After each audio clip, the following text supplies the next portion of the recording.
¿Cómo empezar un intento de explicación objetiva sin que este intento, salido de lo más profundo de la sinceridad con que se pueda pensar sobre el fenómeno social, político, humano?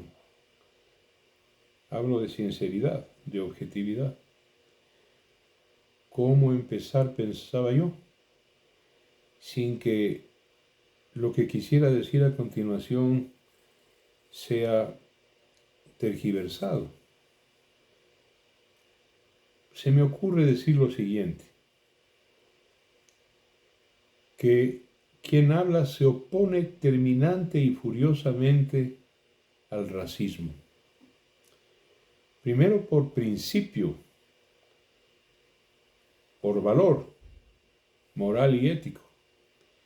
Y segundo, por experiencias cercanas a mí,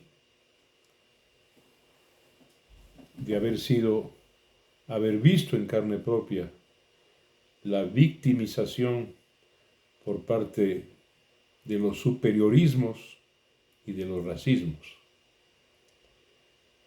Veamos esto. Primero porque personas como yo ahora he perdido el color original de mi pelo, yo soy y fui intensamente pelirrojo. Mi cabellera parecía una flama encendida. Claro, soy un septuagenario y ese color se ha perdido. Y en Europa, la gente como yo somos un 10% de la población de Eurasia, entre Europa y el Asia. El 10% de esa población es pelirroja.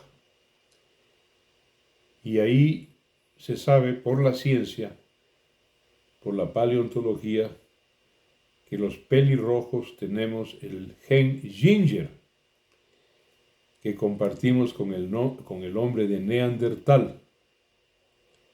De tal manera que en nosotros ese gen está presente. El hombre de Neandertal es una escala por debajo del hombre moderno, o llamado también Cromañón. Entonces hay un prejuicio respecto de nosotros, un prejuicio racial. Segundo, en la propia Europa se dice en lenguaje colonial que los pelirrojos son o somos o unos pobres diablos o unos hijos de P, que tiene que ver con la maldad, en fin, y sucedáneos. Y ponen como ejemplo históricamente a Judas Iscariote, a Enrique VIII, a Eric el Rojo, el famoso bandido escandinavo que se aventuró hacia los mares por delitos cometidos en su tierra, y para no ser apresado y ajusticiado se dedicó a navegar. Eric el Rojo. Ponen el ejemplo de Enrique VIII de Inglaterra, que asesinó a varias de sus mujeres, les cortó la cabeza porque se le ocurría. A su propia hija, Isabel I, que fue para unos una gran reina, pelirroja obviamente, pero también una mujer de sentimientos, ajustició a su propia prima, ¿no? María Estuardo. Bueno, luego, porque en mis venas corre la sangre de ancestros judíos, y todos sabemos la persecución no centenaria, milenaria, de que ha sido objeto este pueblo. De tal manera que por todo eso, por principio, por valor, por moral, detesto y me pongo furioso frente al racismo, y adicionalmente por experiencias muy cercanas a mi condición de ser humano. Con esta explicación también detesto a quienes ponen en segundo plano a los afrodescendientes. Porque les cuento que cuando fui joven y pelirrojo tenía yo el cabello ensortijado, especialmente cuando mi cabello de lo cual se infiere que también tengo genes de negro y obviamente también de indio por mi bisabuela materna, doña Felisa Suárez. Les he contado esto como prolegómeno a lo que voy a decir, que de alguna manera el análisis antropológico se confunde con el análisis racial o racista, y prefiero que así sea. Pero la verdad sea dicha, es que nosotros como ecuatorianos tenemos que afrontar problemas como sociedad ética, moral, cristiana. Tenemos que aceptar hechos históricos, culturales, antropológicos. Nuestra prehistoria como ecuatorianos no es precisamente abundante y rica. Miren ustedes, México tiene Tenochtitlán, qué ejemplo, ¿no? La más grande ciudad del planeta, cuando llegaron los españoles y llegó Cortés. Tienen el templo de Teotihuacán, tienen el ancestro de los mayas, con esas ciudades maravillosas en plena selva, en Centroamérica, en la región de Yucatán, Palenque. Son ruinas realmente que le dejan asombrado al observador. Tenemos en el Perú Machu Picchu, que es otra maravilla, tecnológica, ingenieril, en fin. Y aquí en el Ecuador, a más tardar y a duras penas, tenemos una reliquia que no es nuestra, es Ingapirca, de Inga, de los incas. Ese monumento en las provincias australes, que fue construido, edificado después de la invasión de los incas a nuestra tierra. De tal manera que, como dije, tenemos una prehistoria cuyos monumentos, cuya presencia y testimonios está en deuda con nosotros, con los ecuatorianos.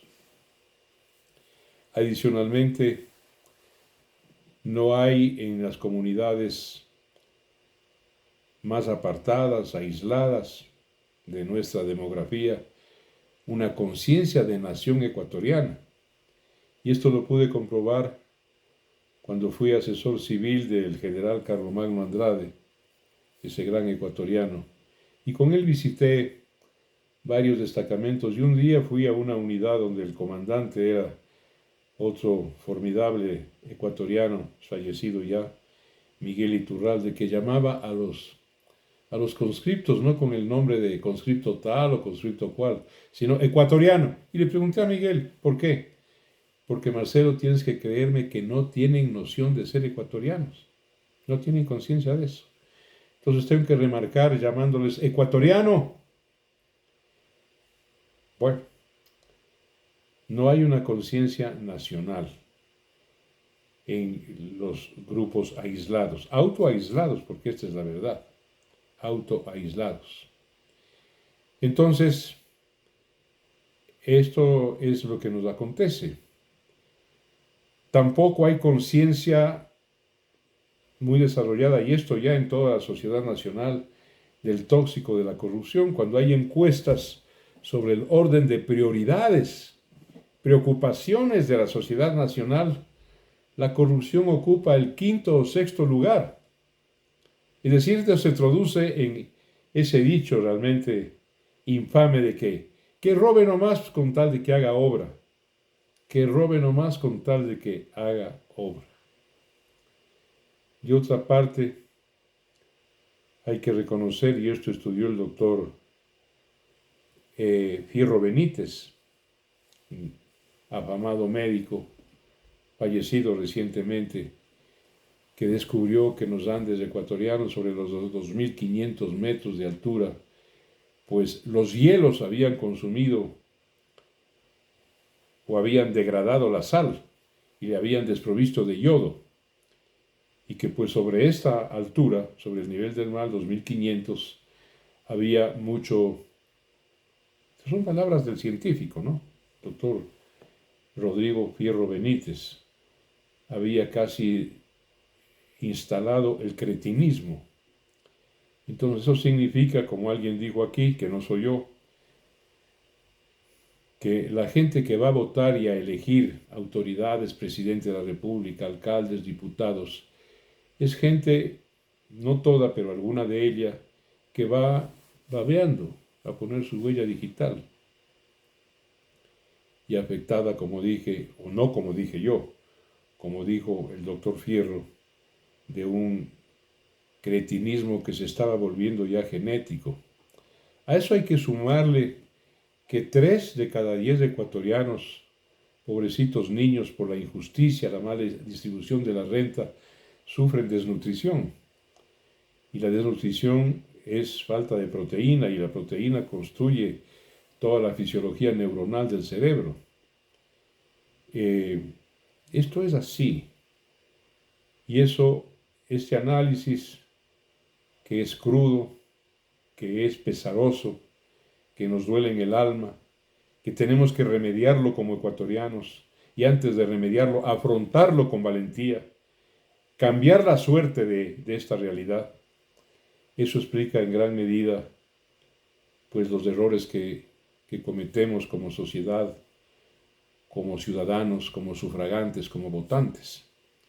Y cuando llegan al poder los gobernantes, se olvidan de lo que ofrecieron, de sus compromisos, y hacen lo que les viene en gana. Se transforman en oligarquías, en grupos dominantes que favorecen a sus grupos de poder y a sus intereses personales, con una sociedad y un votante y un sufragante que se cruza de brazos. Así ha de ser. Terrible, ¿no? Bueno, hay que luchar contra eso y con todas nuestras fuerzas. Los que estamos de esta clase media a la cual pertenezco, mejor ubicados frente al fenómeno de la nutrición, del alimento, de la educación, tenemos que solidarizarnos en contra de esta realidad pesarosa, luchar contra ella. No importa si esto vaya a demorar años o tal vez generaciones, pero no podemos bajar los brazos, botar la toalla. Tenemos que luchar contra ello. Desde nuestra posición, ciertamente de clase medianos, privilegiados, por la voluntad de la naturaleza o de la providencia. Bien, amigas y amigos, muchísimas gracias por permitirme compartir con ustedes esta reflexión de hoy día. Cuídense. Hasta mañana.